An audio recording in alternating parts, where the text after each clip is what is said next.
Hello friends, स्वागत है आप लोग का विजय अध्याय के जिसमें आज हम देखने वाले हैं। देखिए, सिलेक्शन चेक का सेट नंबर 14 है और ये एडिटोरियल का बुक है जो कि न्यू बुक निकला है। यह देखिए बीएसएससी बिहार में जितने भी एग्जाम हो रहे हैं बीएससी के, यह सभी एग्जामों के लिए अति महत्वपूर्ण है। जैसे बीएसएससी, सीजीएल 4, इंटर लेवल एवं बिहार दरोगा इत्यादि के लिए अति महत्वपूर्ण है। तो चलिए शुरू करते हैं। देखिए, एक मोटिवेशनल कोट है, जो कभी संघर्ष से परिचित नहीं होता इतिहास गवाह है, वो कभी चर्चित नहीं होता। और ना संघर्ष ना तकलीफ तो क्या खाक मजा है जीने में, बड़े बड़े तूफान थम जाते हैं जब आग लगी हो सीने में। देखिए फिर एक पहला प्रश्न देखते हैं। क्या करा, भारत में न्यायिक पुनरीक्षण की संकल्पना किस देश के संविधान से ली गई? देखिए, जो न्यायिक पुनरीक्षण है यह कहाँ से लिया गया? संयुक्त राज्य अमेरिका से लिया गया। कहाँ से? संयुक्त राज्य अमेरिका से लिया गया है। और देखिए, जो न्यायिक पुनरावलोकन हो सकती है यह आर्टिकल 137 में है। यह एग्जाम में 2 बार बिहार दरोगा के पूछ चुका है। कितने हैं? 137 में है न्यायिक पुनरावलोकन की चर्चा। मनरेगा देखिए, और अमेरिका का क्या ले गया है। इसके अलावा देखिए, जो राष्ट्रपति में महाभियोग है, इसके अलावा जो मौलिक अधिकार है यह भाग 3 में लिखित है। मौलिक अधिकार भाग 3 में है, आर्टिकल 12 से लेकर 35 तक लिखित है, तो ध्यान रखिएगा। नेक्स्ट है, मनरेगा कार्यक्रम लिखित में से भारतीय संविधान के किस अनुच्छेद में लागू करने हेतु लाया गया है? देखिए, मनरेगा का जो कार्यक्रम है यह किस आर्टिकल से संबंधित है? देखिए होगा आर्टिकल 43 से। किससे? आर्टिकल देखिए, आर्टिकल 36 से लेकर कमर तक राज्य के नीति निर्देशक तत्वों के बारे में चर्चा किया गया है। इसमें एक और इम्पोर्टेंट है, आर्टिकल जो 44 है यह समान नागरिक संहिता के बारे में उल्लिखित है, जो कि पहला पूर्ण रूप से राज्य कहाँ है? देखिए, पहला यूसीसी लागू किया गया पूर्ण रूप से, यह उत्तराखंड में है। और दूसरा राज्य बनने जा रहा है कहाँ? तो गुजरात बनने जा रहा है। जबकि जो सबसे पहले लागू हुआ था ना यूसीसी आर्टिकल 44 समान न्यायिक संहिता, यह गोवा में लागू था, ध्यान रखिएगा। और एक होता है आर्टिकल 40। देखिए, आर्टिकल 40 में पंचायती राज के बारे में चर्चा किया गया है। यह भी एग्जाम में कई बार पूछता है। निम्न में से किस राष्ट्रपति ने एक शक्ति का प्रयोग किया था जिसे संवैधानिक शब्दावली में जेवी निषेधाधिकार मतलब जेवी वीटो कहता है? यह कौन थे? देखिए थे डॉक्टर कौन? ज्ञानी जैल सिंह, जो पीएम थे ना। और यह लाया गया था किस लिए? तो डाक संशोधन अधिनियम के ऊपर लाया गया था। निम्नलिखित में से कौन सा संवैधानिक विशेष अधिकार राष्ट्रपति का नहीं है? देखिए, राष्ट्रपति के पास कौन सा नहीं है? तो वित्तीय बिल को पुनर्विचार हेतु लौटाना, यह क्या है? यह नहीं है। इसके अलावा देखिए, साधारण बिल को पुनर्विचार हेतु लौटा सकते हैं, लोकसभा को भंग कर सकते हैं, प्रधानमंत्री की नियुक्ति जो कि आर्टिकल 75 में उल्लिखित है ये भी कर सकते हैं। कौन? राष्ट्रपति। देखिए, राज्यसभा में सदस्यों के संबंध में नहीं किया जाता है। देखिए, राज्यसभा के बारे में बता रहा है, सदस्यों के संबंध में क्या नहीं होता है? तो पहला क्या है? पब्लिक अकाउंट्स कमेटी से, एमिटी से। देखिए, इसका ऑप्शन नंबर 3 होगा, सार्वजनिक उद्यमों की कमेटी से। राज्यसभा के सदस्यों को संबंधित नहीं किया जाता है। किससे? तो सार्वजनिक उद्यमों की कमेटी से नहीं किया जाता है। अनुसूचित जाति और अनुसूचित जनजाति। देखिए, अत्याचार निवारण अधिनियम 1989 के अधीन अपराधों का विचारण करने के लिए राज्य सरकार ने किसकी सहमति से सत्र न्यायालय की विशेष न्यायालय निर्दिष्ट कर सकती है? ये देखिए किसे करता है? यह कर सकता है उच्च न्यायालय के मुख्य न्यायाधीश से। किससे? उच्च न्यायालय के मुख्य न्यायाधीश से हो जाएगा। अगला है, भारतीय संविधान के किस अनुच्छेद के तहत सर्वोच्च न्यायालय भारतीय नागरिकों को मौलिक अधिकारों की रक्षा करता है? किस आर्टिकल के तहत करता है? क्या करता है? आर्टिकल 32। देखिए, आर्टिकल 32 में जो कि 5 प्रकार के रिट जारी किया जाता है, जिसे हम न्यायिक क्या कहता है? संवैधानिक उपचारों का अधिकार जिसमें दिया गया है आर्टिकल 32 में। इसे ही doctor B are Ambedkar ji ने क्या बोले थे? संविधान की आत्मा कहे थे। जबकि ऐसे प्रस्तावना को आत्मा कहा था संविधान का, लेकिन डॉक्टर बी आर अम्बेडकर द्वारा संवैधानिक उपचारों का अधिकार जो कि आर्टिकल 32 में है, इसे क्या कहा गया? संविधान की आत्मा कहा गया है। क्या मौलिक अधिकारों की रक्षा की चर्चा किसमें किया गया? यही आर्टिकल 32 में। इसमें क्या है? संविधान जो है 5 प्रकार का रिट जारी करता है मौलिक अधिकार की रक्षा करने के लिए। अगला है, भारत में न्यायिकता सक्रियता किससे संबंध है? न्यायिक सक्रियता किससे संबंध है? देखिए, यह है जनहित याचिका से। जो न्यायिक सक्रियता है ना, यह जनहित याचिका से संबंधित है। एशिया का सबसे बड़ा द्वीप निम्न में से कौन सा है? देखिए, एशिया का जो सबसे बड़ा द्वीप है यह हो जाएगा बोर्नियो। बोर्नियो द्वीप कहाँ है? यह एशिया का सबसे बड़ा द्वीप है, बोर्नियो। नेक्स्ट है, विक्टोरिया झील किस अफ्रीकी देश में अपनी सीमा साझा नहीं करती है? देखिए, जो विक्टोरिया है ना, यह रवांडा की राजधानी कहाँ है? किगाली है, मुद्रा फ्रैंक है। तो रवांडा में साझा नहीं करते, इसके अलावा केन्या, तंजानिया एवं युगांडा ये सभी जगह में अपना सीमा साझा करते। देखिए अफ्रीकी महाद्वीप की जानते हैं सबसे बड़ी झील है कौन सी? विक्टोरिया झील। अब विक्टोरिया झील जो है यह विश्व की दूसरी सबसे बड़ी मीठे पानी की झील है। इसके अलावा देखिए यह झील जो है विषुवत रेखा से होकर गुजरती है, इसलिए यह विश्व की सबसे बड़ी उष्णकटिबंधीय झील कहलाता है। जो विक्टोरिया झील है विश्व की सबसे बड़ी उष्णकटिबंधीय यह गुजरती है, उष्णकटिबंधीय झील कहलाता है। अब देखिए जो नील नदी का उद्गम है ना यह विक्टोरिया झील से ही होता है। विश्व की सर्वाधिक लंबी नदी है नील नदी है, जबकि सबसे बड़ी नदी कौन सी? अमेजन है। तो नील नदी का उद्गम स्थान कहाँ से है? विक्टोरिया झील से है। तो अगला देखते हैं निम्नलिखित में से कौन सा भारतीय महादेश क्या है? भारतीय राज्य बांग्लादेश के बारे में कह रहा ना, बांग्लादेश से सीमा साझा नहीं करता। देखिए भारत का जो सबसे बड़ा सीमा साझा करता है यह बांग्लादेश से है, लगभग 3200 कुछ किलोमीटर है, 3200 कुछ किलोमीटर कितना है यह बांग्लादेश साझा करता है। तो यह कौन सा राज्य नहीं करता है? तो देखिए मणिपुर है ना यह नहीं करता, इसके अलावा असम, मेघालय, त्रिपुरा ये सभी राज्य जो है बांग्लादेश से सीमा साझा करते हैं। अगला है निम्न में से कौन सी नदी महानदी की एक सहायक नदी नहीं है? इसका है सहायक नदी, सहायक नदी है महानदी की कौन सी है? ईब नदी जो है ना यह कहाँ की है? महानदी की सहायक नदी की। महानदी कहाँ है? यह उड़ीसा में है। और इस पे एक बांध बनाया गया है जो कि सबसे बड़ा बांध है भाखड़ा नंगल बांध है ना, हीराकुंड बांध पे है। महानदी उड़ीसा में जो कि हीराकुंड बांध है। देखिए अगला देखते हैं इसके अलावा देखिए कुछ नदी का जो सहायक नदी, जैसे महानदी क्या हो गया? जोक हो गया, ईब हो गया, ओंग हो गया, तेल हो गया इत्यादि क्या है? ये सब महानदी की सहायक नदियां हैं। और कृष्णा का देखिए कृष्णा नदी जो सहायक नदी है भीमा, मूसी, अमरावती, इसके अलावा पंचगंगा इत्यादि पूछा जाता है। अगला है कोसी। कोसी बिहार का जो कि शोक कहा जाता है इस नदी को। इसकी इंद्रावती, सुनकोसी, लिखू, इंद्रावली इत्यादि क्या है? सब कोसी की सहायक नदी है, इसे ध्यान रखिए। देखिए झारखंड बंगाल का शोक किसे कहा था? तो यह दामोदर नदी कहता है। बिहार का शोक यह कोसी कहता है। अधिक मार्ग परिवर्तन करने के कारण बिहार की जो कोसी नदी है ना इसे बिहार का शोक कहता है। और देखिए हांगो नदी जो कि कहाँ है? चाइना में है, इसे चाइना का शोक कहता है।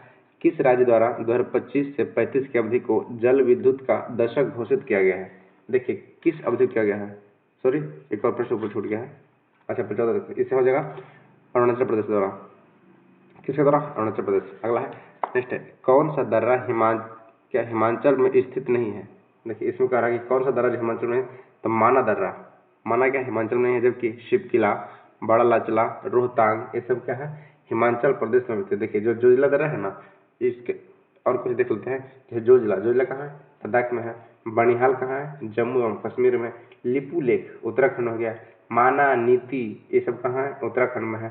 तुजू दर्रा कहाँ है? मणिपुर में है। दीफू दर्रा कहाँ है? यह अरुणाचल प्रदेश में। और नाथुला ये भी प्रश्न पूछा जाता है कि नाथुला कहाँ है? तो नाथुला जो है ना सिक्किम में है। इसके अलावा बड़ा लाचला यह हिमाचल प्रदेश में है। अगला देखते हैं हाल ही में ई वोटिंग कराने वाला देश का पहला राज्य कौन सा है? देखिए ई वोटिंग कराने वाला देश का जो पहला राज्य बन गया है यह कौन सा बन गया? बिहार बन गया है। कौन सा है? बिहार बन गया है। अगला है संयुक्त राष्ट्र महासागर सम्मेलन 2025 का आयोजन किस देश में किया गया है? देखिए ये हो जाएगा फ्रांस में। कहाँ जाएगा? संयुक्त राष्ट्र महासागर सम्मेलन 2025 जो हुआ है यह फ्रांस में हुआ है। वैश्विक लैंगिक अंतराल सूचकांक 2025 में भारत का स्थान क्या रहा है? यह 131 रहा है। क्या रहा है? 131वां रहा है लैंगिक सूचकांक अंतराल में। अगला है भारत का पहला अंडर वाटर म्यूजियम कहाँ खोला गया है? देखिए पहला जो अंडर वाटर म्यूजियम है यह महाराष्ट्र में खोला गया है, मुंबई महाराष्ट्र में। बहुराष्ट्रीय सैन्य अभ्यास खान क्वेस्ट का आयोजन कहाँ किया गया है? देखिए खान क्वेस्ट का जो है ना यह मंगोलिया में किया गया है। इसकी राजधानी पूछ सकता है, इसकी राजधानी कहाँ? उलान बटोर। मंगोलिया की राजधानी है ना यह उलान बटोर है। मुद्रा क्या है? तुगरिक है। अगला है हाल ही में नीति आयोग द्वारा जारी किया गया वित्तीय सूचकांक 2025 में बिहार का कौन सा स्थान मिला है? ये इसमें बिहार को 13वां स्थान मिला है।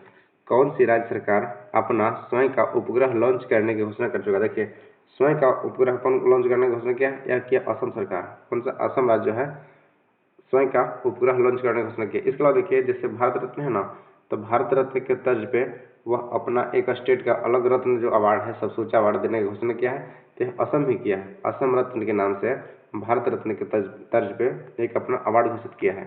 और देखिए असम में एक सिंगा वाले गैंडा के लिए प्रसिद्ध है, कौन सा है, काजीरंगा राष्ट्रीय उद्यान है। अगला है, हाल ही में जारी वन नीति रिपोर्ट के अनुसार किस राज्य में सर्वाधिक वन एवं वृक्षावरण है। देखिए जो हाल ही में जारी हुआ है वन नीति, ये हो जाएगा मध्य प्रदेश। मध्य प्रदेश में है, जानते हैं सबसे अधिक क्या है, वन है। फीफा द्वारा विश्व कप 2026 के लिए 3 देशों को प्रतिबंधित किया गया है, निम्नलिखित में से कौन सा प्रतिबंधित देश नहीं है। देखिए फीफा में जो प्रतिबंध क्या है, यह रूस, कांगो और पाकिस्तान को प्रतिबंध कर दिया गया है। इसमें क्या भारत को प्रतिबंध नहीं किया गया है फीफा में। अगला है, हाल ही में किस राज्य द्वारा वरिष्ठ नागरिकों के लिए आयोग की स्थापना करेगा। देखिए वरिष्ठ नागरिकों के लिए आयोग की स्थापना कौन सा राज्य करने जा रहा है, यह कर रहा है केरल।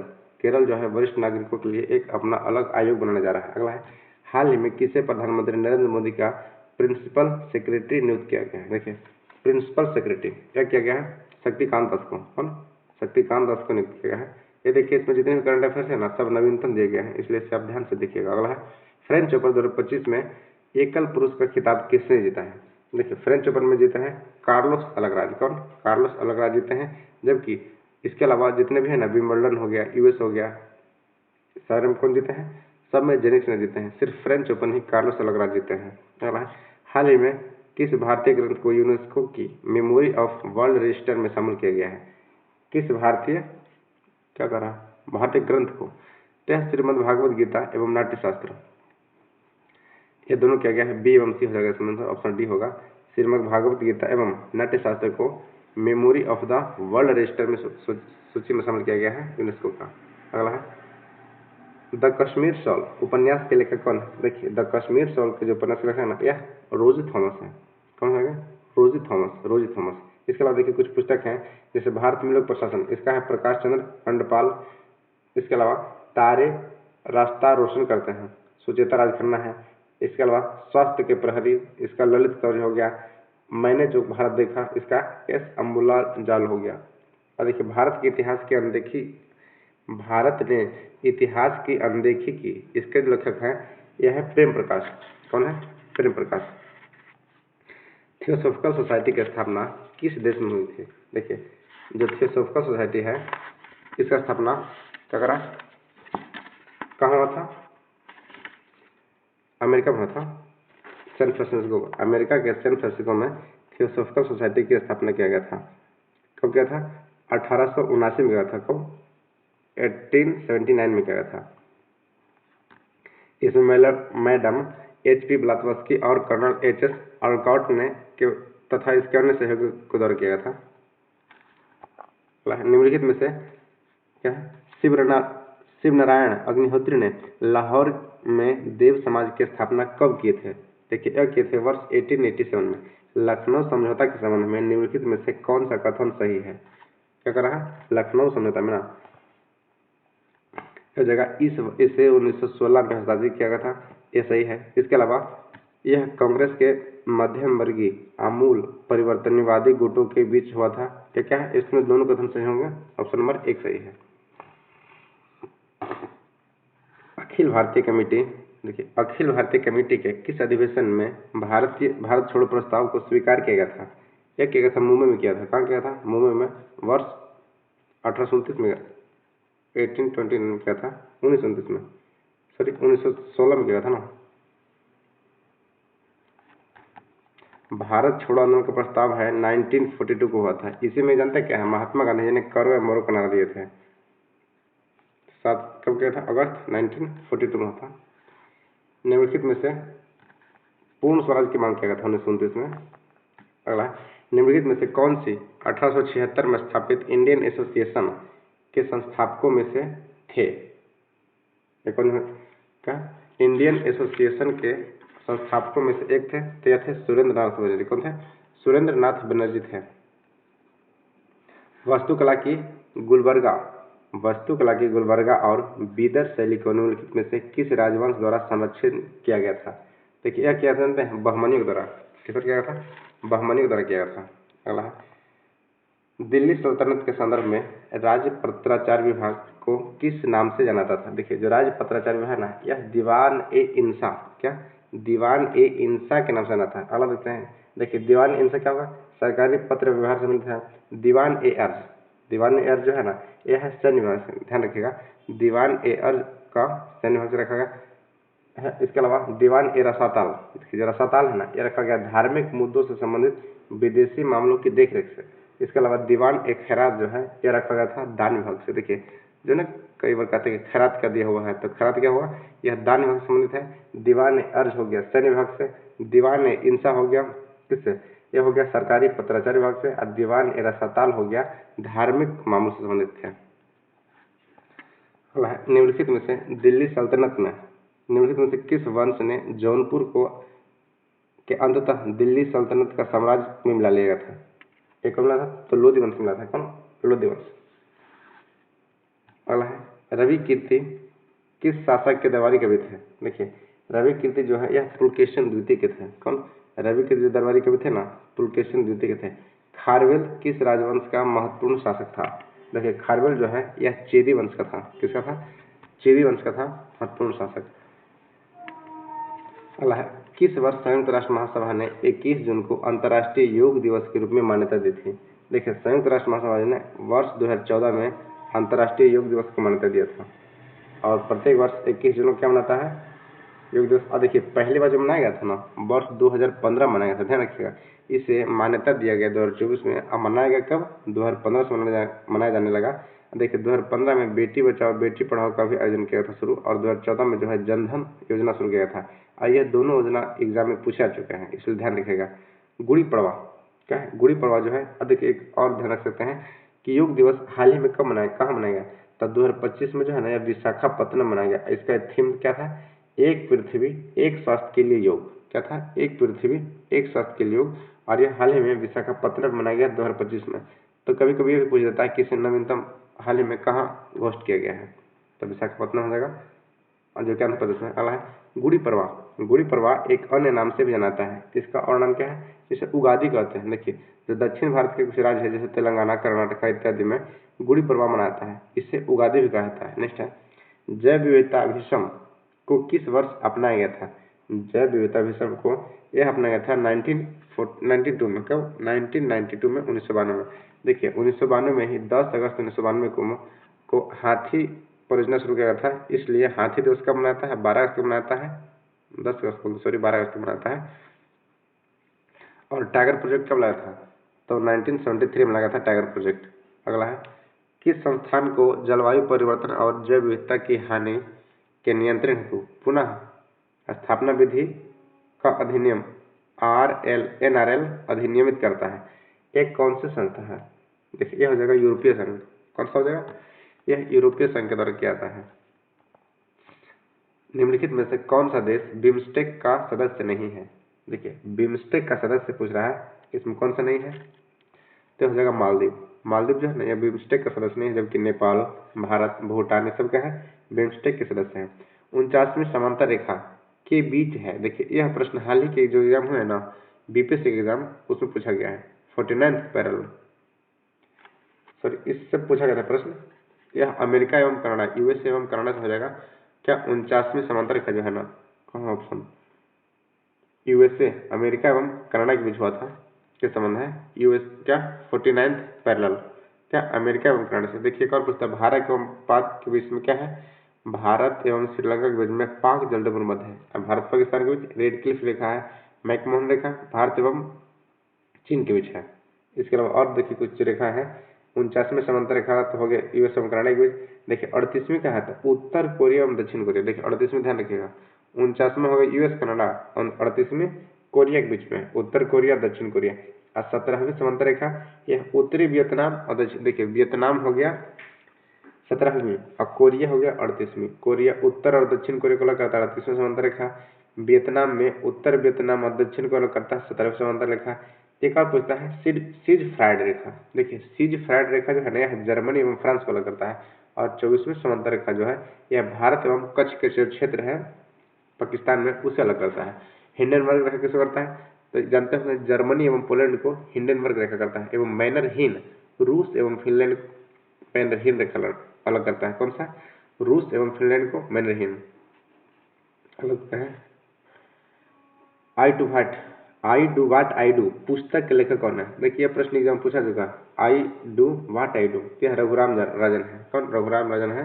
यह प्रश्न रेलवे में पूछा चुका है। अगला है लोक नृत्य और राज्यों के युग्म में कौन सा एक असुमिलित नहीं है? लोक नृत्य एवं राज्यों में पूछ रहा है ना। झूमर हरियाणा, देखिए झूमर जो है ना यह हरियाणा क्या है?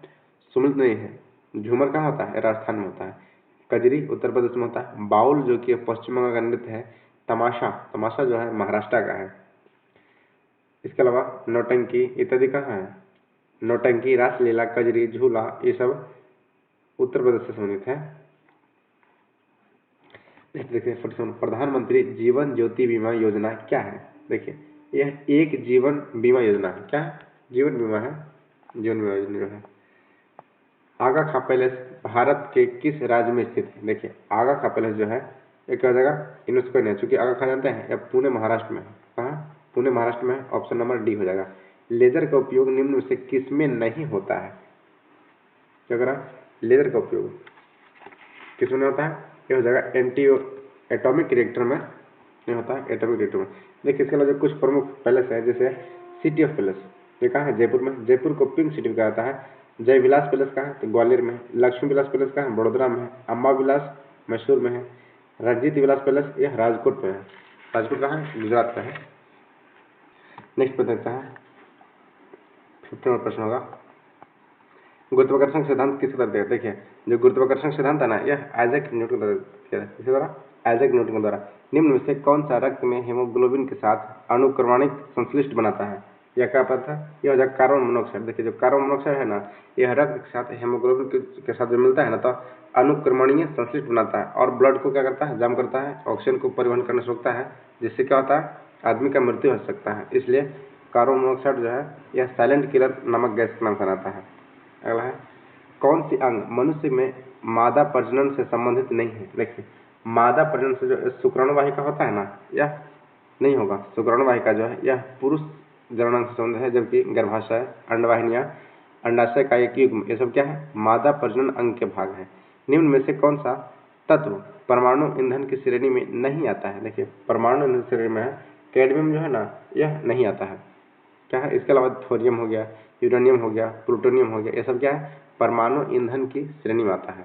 अगला अंडाशय द्वारा कौन सा कार्य किया जाता है? देखिए अंडाशय द्वारा यह हो जाएगा प्रोजेस्टेरोन का स्राव, डिम्ब का निर्माण, एस्ट्रोजन का स्राव, ये सभी क्या होता है? अंडाशय द्वारा किया जाता है। एस्ट्रोजन का स्राव किया जाता है, प्रोजेस्टेरोन का स्राव किया जाता है एवं डिम्ब का निर्माण भी अंडाशय द्वारा किया जाता है। ऑप्शन नंबर डी हो जाएगा इन सभी। देखिए अगला प्रश्न क्या है? जब झूले पर बैठा हुआ व्यक्ति उठ जाता है तो झूले का दोलन की आवृत्ति पर क्या फर्क पड़ेगा? देखिए जब उठ जाता है ना तो वो बढ़ जाता है। क्या हो जाएगा? आवृत्ति जो है यह बढ़ जाएगा। अगला है कार्नेलाइट निम्नलिखित में से किसका अयस्क है? कार्नेलाइट जो है यह मैग्नीशियम का है। क्या है? मैग्नीशियम का अयस्क क्या है? कार्नेलाइट है। इसके बाद देखिए और कुछ देखते हैं। क्रोमियम के अयस्क क्या कहते हैं? क्रोमाइट कहते हैं। क्रोमियम के अयस्क को क्या कहते हैं? क्रोमाइट कहते हैं। निकेल के अयस्क को मिलेराइट कहते हैं। कोबाल्ट के स्केल को स्केलेटाइट कहते हैं और लेड के को गैलेना कहते हैं। जो पीवी होता है ना प्लम्बस गैलेना, तो लेड के जो ऑक्साइड है इसे अयस्क इसे गैलेना कहता है। और लोहा का जानते होंगे हेमेटाइट, मैग्नेटाइट, सिडराइट, ये सब क्या है? लोहा का है। नेक्स्ट है लोहे के बुरादे में तनु हाइड्रोक्लोरिक अम्ल डालने से क्या फर्क पड़ सकता है? देखिए जब लोहे के बुरादे में तनु हाइड्रोक्लोरिक अम्ल डालते हैं तो यह क्लोरीन गैस और आयरन हाइड्रोक्साइड बनाता है। क्या बनाता है? क्लोरीन गैस एवं आयरन हाइड्रोक्साइड बनाता है। ऑप्शन नंबर ए सही होगा। मानव शरीर की सबसे बड़ी ग्रंथि कौन सी है? देखिए जो मानव शरीर की सबसे बड़ी ग्रंथि है यह इसे लीवर भी कहा जाता है, जहाँ से पित्त का निर्माण होता है तो लीवर ग्रंथि कहता है या यकृत या लीवर ग्रंथि जो है मानव शरीर की सबसे बड़ी ग्रंथि कहते हैं। इसके जानते हैं वेट कितना होता है? 1.5 से लेके 2 kg तक होता है। मस्तिष्क का भी भार कई बार पूछा था, 1350 ग्राम होता है। ध्यान रखिएगा मस्तिष्क का भार लगभग 1350 ग्राम होता है। यह डायरेक्ट में पूछा जा चुका है, इस सब ध्यान रखिएगा। अगला देखते हैं MnO2 में Mn की ऑक्सीकरण संख्या कितनी है? यह हो जाएगा 4। कितना हो जाएगा? 4। अगला प्रश्न देखते हैं निम्नलिखित में से क्या रेडियो एक्टिव क्षय का एक प्रकार नहीं है? देखिए रेडियो एक्टिव क्षय का प्रकार कौन सा नहीं है? तो डेल्टा क्षय जो होता है ना, यह रेडियो एक्टिव पदार्थ का क्षय नहीं कहलाता। ऑप्शन नंबर बी होगा। निम्न में से किस घटना के पश्चात तारे टिमटिमाते हैं? देखिए यह प्रश्न भी कई बार पूछा जाता है। तो प्रकाश के वायुमंडलीय परिवर्तन जो होते हैं ना, क्या हो जाएगा? प्रकाश के वायुमंडलीय परिवर्तन के कारण तारे टिमटिमाते हैं। देखिए प्रकाश के परिकिरण के कारण क्या होता है? आकाश नीला दिखाई देता है। क्या होता है? आकाश नीला दिखाई देता है। प्रकाश की गति निम्न में से किस माध्यम में न्यूनतम होती है? प्रकाश की चाल कितना होता है? 3 लाख किलोमीटर पर सेकंड होता है। तो क्या कह रहा है? किस माध्यम में सबसे कम होता है? देखिए यह हो जाएगा कांच में। कांच या शीशा जो है ना, इसमें सबसे कम होता है। एक और देखिए प्रश्न पूछता है कि ध्वनि की चाल सर्वाधिक किस में होता है? तो होता है ठोस में, और सबसे कम किस में होता है? वायु में। और ध्वनि से एक और याद रखिएगा, इसका चाल जो है 332 मीटर पर सेकंड है, जबकि प्रकाश की चाल 3 लाख किलोमीटर पर सेकंड है। और ध्वनि जो है निर्वात में गमन नहीं करती है। ध्वनि क्या है? एक अनुप्रस्थ तरंग है, जबकि प्रकाश क्या है? एक कण एवं तरंग दोनों के रूप में व्यवहार करता है। इसलिए प्रकाश क्या हो गया? एक अनुप्रस्थ तरंग हो गया। और ध्वनि क्या है? एक अनुदैर्ध्य तरंग है। निम्न में से किसे अनबुझा चूना का, देखिए बिना बुझा हुआ चूना किसे कहता है? यह हो जाएगा CaO, कैल्शियम ऑक्साइड जो है ना, इसे हम बिना बुझा हुआ चूना कहते हैं। अगला एल्केन। अल्केन का सामान्य सूत्र क्या है? देखिए अल्केन का जो सूत्र होता है यह CnH2n+2 होता है। कौन सा ऑप्शन में? ऑप्शन नंबर बी हो जाएगा। अल्केन का CnH2n+2 होता है। अल्केन ही तो है, हाँ अल्केन का CnH2n+2 हो गया। अल्कीन का होता है सिर्फ CnH2n। CnH2n किसका होता है? अल्कीन का होता है। और एल्काइन का होता है CnH2n-2। क्या होता है? CnH2n-2 जो है यह अल्काइन का हुआ। तो देखिए ये तीनों से प्रश्न बनते हैं, इससे आप तीनों को ध्यान रखिएगा। देखिए अल्केन का होगा CnH2n+2, अल्काइन अगर पूछेगा तो हो जाएगा -2, और अल्कीन पूछेगा सिंपल तो CnH2n होगा। इसमें तीनों से प्रश्न आ चुके एग्जाम में, इसलिए इस तीनों ऑप्शन को आप ध्यान से पढ़िएगा। अगला देते हैं, जल आयनिक लवणों का विलायक है क्योंकि? देखिए जल जो है यह आयनिक लवणों का विलायक कहलाता है। क्यों कहलाता है? क्योंकि इसका द्विध्रुव आघूर्ण अधिक होता है। क्या होता है? इसका द्विध्रुव आघूर्ण जो है ना, यह अधिक होता है। ऑप्शन नंबर सी होगा। अगला पैलियो वनस्पतिक के अंतर्गत किसका अध्ययन किया था? देखिए पैलियो वनस्पतिक, इसमें क्या होगा? इनमें से किसी का नाम होगा? एक सेकंड। पहले वनस्पति जो है ना, यह इनमें से किसी का नाम होगा? इसके लिए देखते हैं जो शैवालों का अध्ययन है, इसे क्या कहते हैं? माइकोलॉजी का। शैवालों का अध्ययन को फाइकोलॉजी कहा था, और कवकों के अध्ययन को माइकोलॉजी कहा था। क्या कहता है? कवकों के अध्ययन को माइकोलॉजी कहा जाता है, शैवालों के अध्ययन को फाइकोलॉजी कहा जाता है। अगला है, अधिकांश कीट श्वसन कैसे करते हैं? देखिए जो कीट है ना, यह मैक्सिमम श्वसन करते हैं, यह वातक तंत्र से करते हैं। किससे करते हैं? वातक तंत्र से करते हैं श्वसन। मछली किससे करता है? जानते होंगे, गल्फ से करता है। और फेफड़ा से कौन करता है? मनुष्य करता है। निम्नलिखित में से कौन सा रूपांतरिक स्तंभ है? देखिए रूपांतरिक स्तंभ में से है आलू जो है ना, रूपांतरिक स्तंभ है। स्तंभ या तना भी कर सकते हैं। आलू क्या है? एक प्रकार का तना है। अगला है, स्टार्च को जल अपघटन में ग्लूकोज हाइड्रोलाइसिस स्टार्च बनाने वाला एंजाइम निम्नलिखित में से कौन सा है? देखिए यह हो जाएगा एमाइलेज। एमाइलेज जो है ना, यह जल अपघटन से सेलुलोज बनाता है। क्या? जल अपघटन से ग्लूकोज बनाने वाला एंजाइम कहलाता है। क्या हो जाएगा इसमें? एमाइलेज होगा। नेक्स्ट है 17 नंबर क्वेश्चन है, विटामिन जो खट्टे फलों में, जिसे साइट्रिक एसिड कहता है, यह तथा चर्म रोग को स्वस्थ रखने में जरूरत है, यह कौन सा? विटामिन सी हो जाएगा। तो विटामिन सी जो है ना, यह जितने भी खट्टे फल होते हैं उसमें पाए जाते हैं विटामिन सी। इसका मेन काम क्या होता है? तो शरीर के जो स्किन डिजीज है इससे बचाता है विटामिन सी। इसके अलावा घाव भरने में भी सहायता रहता है विटामिन सी। और देखिए जो विटामिन ए है ना, इसे रेटिनल कहा जाता है। और विटामिन ए की कमी से रतुंधि नामक बीमारी होता है, एवं जीरोफ्लोथेमिया जो होता है वह भी विटामिन ए की कमी से होता है। और विटामिन ए जितने भी पीले फल हैं ज़्यादातर, जैसे पपीता, आम, सेब इत्यादि में जितने पीले फल में ज़्यादा पाया जाता है विटामिन ए पाया जाता है। और विटामिन बी जो है, यह बी का एक कॉम्प्लेक्स होता है। जैसे विटामिन बी1 जो हो गया ना, इससे थायमिन कहता है। और चावल की जो भूसी होता है, जो कि पॉलिश करने के बाद विटामिन बी1 की मात्रा कम जाता है, जिससे बेरी नामक रोग होता है। तब विटामिन बी कॉम्प्लेक्स में विटामिन जो बी1 है, यह बिना पॉलिश किए हुए चावल में ज़्यादा पाया जाता है। और विटामिन डी जानते होंगे, यह जो सूर्य किरण है ना, इसमें पाता है। विटामिन डी जो है, यह शरीर में सबसे तेजी से बनने वाला विटामिन है। यह प्रश्न एक बार पूछा जा चुका है कि वह कौन सा विटामिन है जो शरीर में सबसे तेज बनता है, तो विटामिन डी हो जाएगा। और देखिए विटामिन डी से एक और प्रश्न पूछता है, इसके कमी से रिकेट्स नामक बीमारी होता है विटामिन डी की कमी से। इसके अलावा विटामिन में और एक प्रश्न पूछता है कि इसमें कौन सा जल में, देखिए विटामिन जो होता है ना, एक जल में घुलनशील होता है, एक वसा में घुलनशील होता है। तो देखिए जो बी और सी है ना, इसे ध्यान रखिएगा, गैल भैंस या पानी में, तो बी और सी हो गया भैंस, तो बी और सी जो है यह जल में घुलनशील है। इसके अलावा एडी के जो बच गया ये सब वसा में घुलनशील है। और एक प्रश्न पूछता है कि कौन सा विटामिन जो है यह यकृत या लीवर में संचय कर लेता है शरीर, तो अगर यह विटामिन अधिक बनता है तो विटामिन ए, डी, ई, के को लीवर जो है यह अपने में संचित रख लेता है भविष्य के यूज के लिए। तो यकृत में कौन सा विटामिन पाया जाता है, तो ए, डी, ई, के सही पाया जाता है, और बी और सी जो है यह जल में घुलनशील है। तो विटामिन से मैक्सिमम इतना प्रश्न पूछे जाते हैं, इसका ध्यान रखिएगा। यदि किसी वस्तु में लगाए गए बल की दिशा को वस्तु की दिशा के विपरीत दिशा में होती है तो वस्तु की गति पर क्या प्रभाव पड़ेगा। देखिए अगर बल की दिशा जो है उसके विपरीत पड़ता है तो कम हो जाएगा, क्या हो जाएगा, यह कम हो जाती है।